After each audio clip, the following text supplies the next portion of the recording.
10 more seconds.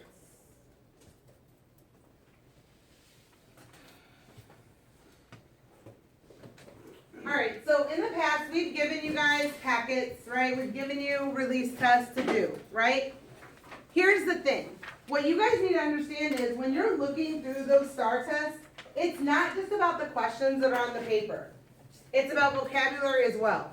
And if you're struggling to understand what a word means, then that test is going to be hard for you, even if you know the math content. Because especially if you're a scholar who is, English is not your first language, you may struggle with some of those words as well, right? I mean, I even struggle with words at times, and I've been speaking English since, forever. So, what we're going to do with this project is, you have your at Release 2014 STAR Test, EOC. What you're going to do with this is, you're going to first go through each question, and you're going to write down what do you know about it. So if you come across a graph question, and it's a line, right? We know that's a linear function. If you come and it's a parabola, it's a what? No, starts with a Q. Quadratic, exactly. And then the last one that we've been doing is what? What's the last group of functions that we learned? Starts with an E. Equations. Say it again really loud. Say it again really loud. Exponential. Okay, exponential functions. So when you're going through these and you're looking at a graph, it's easy to pick up, oh, that's a quadratic because it's got a parabola. Or that's exponential because it's showing growth or decay, right? Or that's a linear function because it's a straight line. So you're going to go through and first write down everything that you know about that problem. After you've done that, you're going to go through and underline any vocabulary that you don't know. Or actually just vocabulary in general. Does it have to be math? Does it have to be math? No. Because I may be looking through that test and a word like facility may come up and I'm like, is that supposed to help me with math? What? I don't understand that word. So what that tells you to do is underline that word, and on another sheet of paper you're going to write that word and what that word's definition is. Make sure it's in a, Christian, I'm going to need you to go ahead and sit up for me. Scoot up to your desk so that you are focused and ready to go. So you're going to basically, what you're going to be using is, you're going to be going through, underlining those vocabulary words, and on another sheet of paper writing down the vocabulary word and the definition. Okay? That definition is not the definition that's in the dictionary or not the definition that's in your algebra book. It's a definition that you're going to understand. Right? And if we're talking about axis of symmetry, right? Say that's one word, you're like, I don't know what that word is. What you might want to do, find the definition in your algebra book, and then draw a picture. Draw the parabola, draw the axis of symmetry, and label it. Because if you're visual, that's going to be a little easier for you to see. Yes? Like, what do we know what the word is? I still want you to write it down. You should have between 150 to 200 vocabulary words within that test. These are not just things that are math related, because here's the thing. You may know the math. You may know how to actually do the math. But there may be a word or two in that question that are confusing you. So if you don't know that word, that may throw you off even though you could have worked out that problem, no problem. Okay? So this is what you're going to do. That needs to be signed by your parent. That packet needs to come with you every single day to my class. If it does not come with me to my class, to this class, or come with you to this class, I'm going to mark it down as a 0 for the day. Because here's what's going to happen. For the next few weeks leading up to the EOC, you're going to be doing station work in this class. The desks, the way that they're set up, this is what you're going to mostly see. You're going to work on those stations, but you're going to work on those stations at your own pace. So if you're done with the station and you finish all of them, you're going to get out that packet and you're going to start working on that. Again, we have algebra dictionaries or algebra textbooks in here that have glossaries. I will go get some dictionaries also to have in here. That way you've got those as well. Questions? Make sure it's with you every day. That's going to be the first thing I have you do. When you come in, that test better be on the desk, and I better be able to see that it's here. Yes. I have to do. Really? Please don't. That's special. I'll explain later when it's not. Okay. So what you're gonna do now at your desk, I need you guys to put that to the side. Go ahead and put that to the side.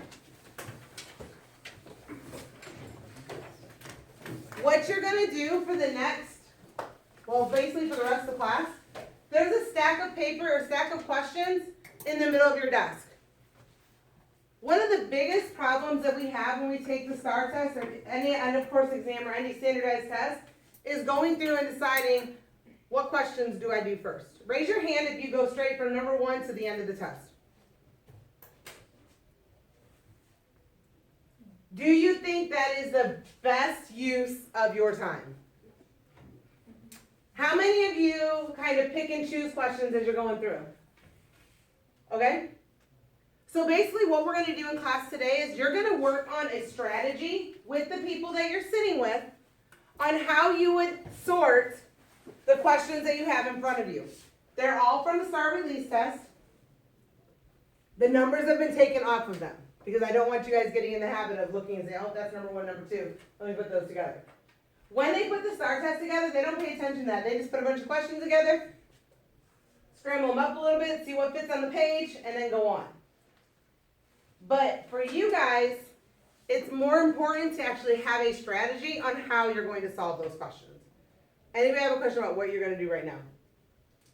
You have 4 to 6 people at your tables.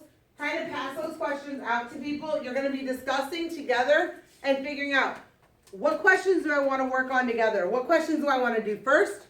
What questions do I want to do last? All right, so go ahead right now. Pass them out to the people at your table groups.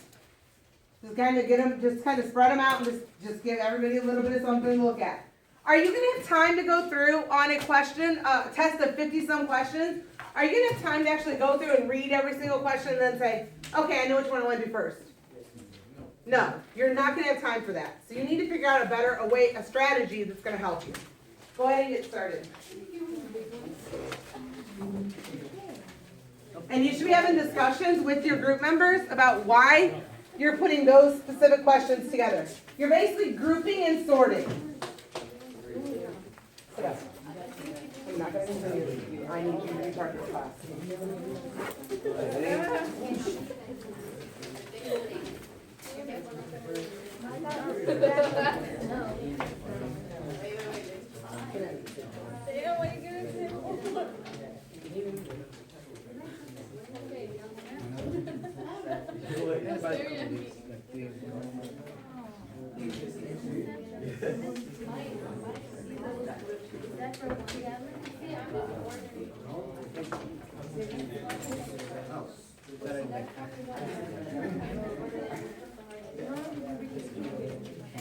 Okay, when the construction takes square circle, that has.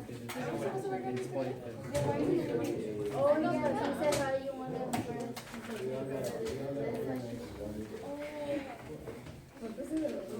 So the first thing to do would probably be discuss a strategy you might want to use. So how are you going to know what's easiest if you're not reading all the questions? So is easiest to hardest going to be the best way to do it? Okay, so think, how are you going to know they're hardest if you don't read every question? I don't know. Okay, so you said, so what did you say? Okay, so like the wordier ones? Okay, so so Eleazar's got a good point. So why would you pick something like that? And what would you sort with that then? So if you find a graph question in your test, what's the next question you're going to do?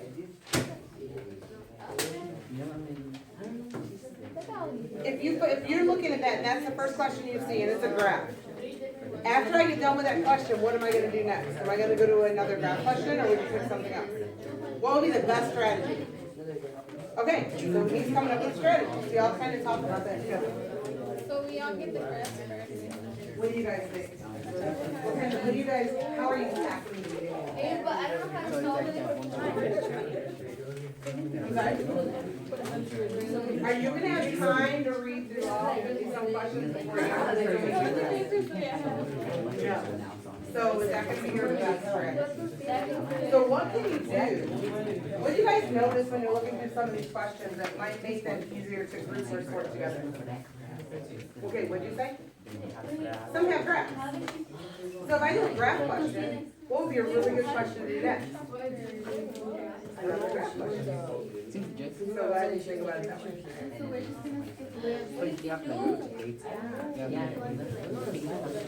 So what you would do is you guys are gonna pull together and put these questions together and see how you would want to answer questions. What would you want to do first? What do you guys think? What kind of strategy y'all coming up with? So what do you notice about a lot of these questions? We have graphs. So if I'm doing one graph question, would it make sense to do one graph question and let's jump to a question that's like 5 seconds long? No, what would you do? I would go to another graph question, yeah. So that's one of your strategies. So do all of your graph questions first. Okay? Think about that and go on to the next part. While you're doing this, also start looking through your questions to see what kind of vocabulary you're noticing in this packet. I need you guys to pass those questions out. I need y'all to be starting and sorting those as a group, okay? So let's go ahead and do that now. Let's keep all this stuff to the side. That release test, you don't need that right now. Right now, you're gonna sort them as a group. Y'all need to work together to come up with a strategy on what kind of question, how would you group these questions when you're taking your STAR test?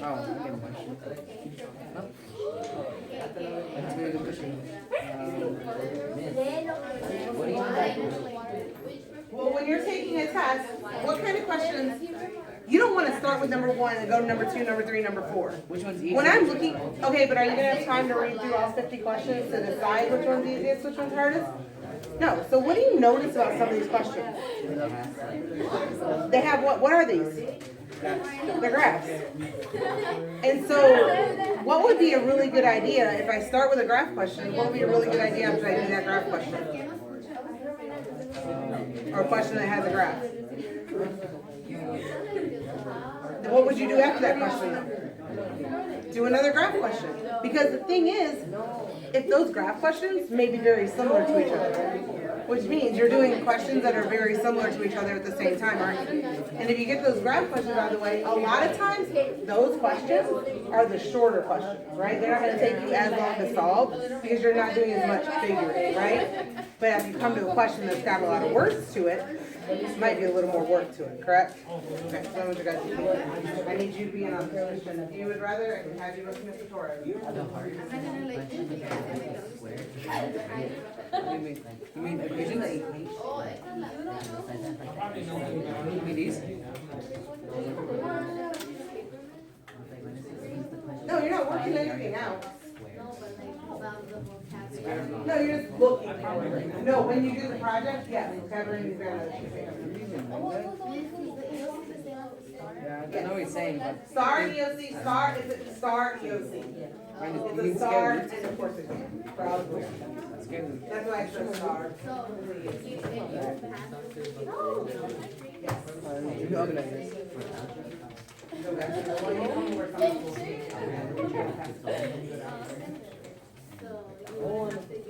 Well, no, you pass out in class. Then you would still want to geometry, but you would still have to.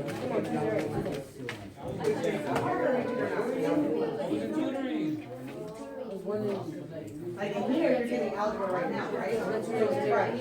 But if you leave here. Yeah.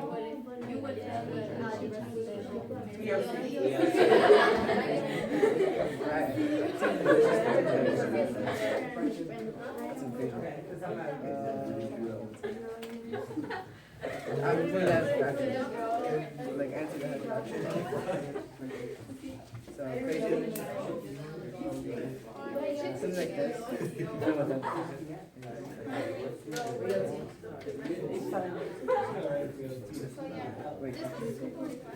So did you guys, what do you guys think after that though? So you talked about graphs, you guys found all your graphs, you kept those together, right? What else? And the choice you have, like, which one to choose? Okay, so when you, okay, so let's put it this way. So are you gonna do just all the graphs first? And ones that has What? fractions. You would? Like these. I mean, no, it makes sense to do all the graphs first, right? But are you gonna do them just like in the order that you have them, or are you gonna figure out another way? Something like those goes like that. Okay, so we're talking about three different types of functions, right? We talked about them, linear, quadratic, and exponential. So when you're looking at those tables, those graphs, you should be able to look at a graph and tell me what is what. It's like looking at this one, what kind of graph is It's this? all organized. Linear. What kind of graph is this? Try again. Quadratic. What's this one? And we haven't done this yet, so we're not gonna, this will come into when you get into. Yeah, but it's a little bit different. I was So you one can of get the rid of that. enjoyed it. But again, you guys have, if you've got the Inspire, we're gonna go over the 83s, how to use them, the regressions and all that. But you can actually put this into an Inspire, get the regression, and be able to tell if it's linear. Well, first of all, you can tell if it's linear or not. If it's linear, it has a constant rate of change, correct? So I look here, I wanna see, is this a constant rate of change? No, because look what happens right here. I have 5 and 5, don't I? So that right there tells you it's not linear. So then you have to decide between the other two. Okay? It's just kind of something to think about. Alright? So I would just come up with this, so, okay, so you got your first group together, if you got your graphs together, go ahead and figure out what would you do next. We moved a lot. This or It might move again. I always think of Depends. What about this one?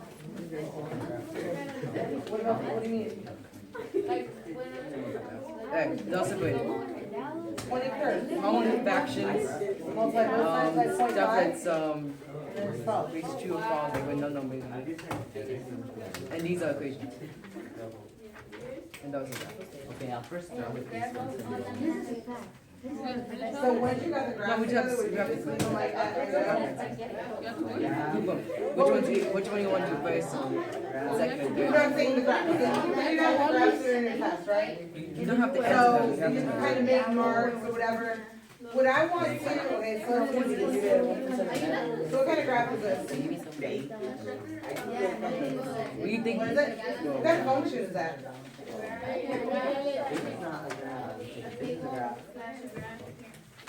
What do you think we want to do first? Is it linear? Is it exponential? Does it show growth or decay? It's a parabola, which makes it quadratic. So I would look at that and say, that's quadratic. What's this one?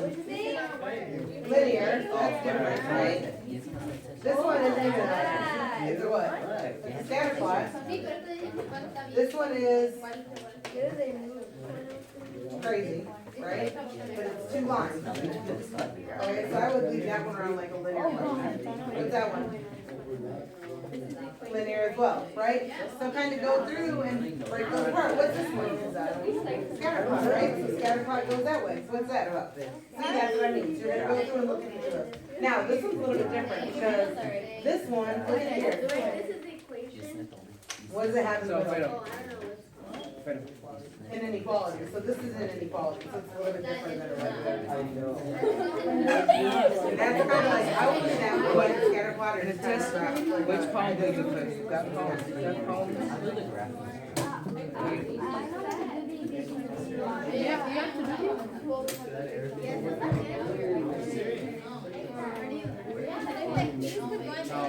Do this first, right? First.